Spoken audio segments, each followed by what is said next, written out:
Hello, അസ്സലാമു അലൈക്കും. ഇത് പിന്നെ നമ്മളറിയുന്നൊരു സ്ത്രീയാണ്, ഉള്ളത് ഗൂഡല്ലൂരാ.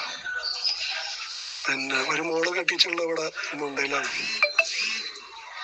ഇവരെ ഇന്നലെ വെള്ളിയാഴ്ച ജുമാന്റെ സമയത്ത് പുതപ്പ് വിൽക്കാൻ വന്ന രണ്ട് തമിഴന്മാര്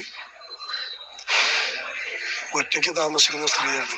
അപ്പൊ അവരെ കയ്യും കാതിലുള്ള സ്വർണം കണ്ടിട്ട് അടിച്ച് തള്ളിയിട്ട് കുക്കറിന്റെ അടപ്പ് കൊണ്ടാണ് തലക്കടിച്ചിരിക്കുന്നത്. അടിച്ച് കൊന്ന് തള്ളിയിട്ട് രംഗാണ് മോള് കാണുന്നത്. മാത്രമല്ല, രണ്ട് ചെവിയും അരിഞ്ഞെടുത്ത് പോയിട്ടുണ്ട്. കൊന്നിട്ടാ പോയിക്കള്. 5 പവന്റെ സ്വർണം പോയിക്കളെന്ന് പറയുന്നത്. വരെയുള്ള സാധനമൊക്കെ പോയിക്കള്. ഉച്ചക്കാണ് പോയി. അപ്പൊ ഒറ്റയ്ക്ക് സ്ത്രീകളുള്ള ആളുകൾ ഈ സ്വർണം കട്ടുങ്ങാണ്ട് ഈ കച്ചവടക്കാരും പോപ്പിന്റെ ആളുകളൊക്കെ വരുമ്പോ മുമ്പ് ഇറങ്ങി നിൽക്കുമ്പോഴേ അവരെ കണ്ണായ്മക്കൈ കയറാം.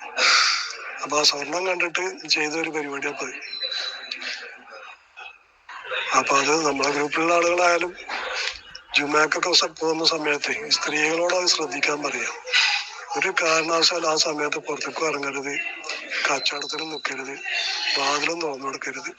ആര് വന്നാലും അത് ശ്രദ്ധിക്കണം. ജുമാന്റെ നേരത്ത് ചെറിയ ആൺകുട്ടികൾ വരെ ഒരു വീട്ടിലും ഉണ്ടാവില്ല, ആണുങ്ങളും ഉണ്ടാവില്ലല്ലോ.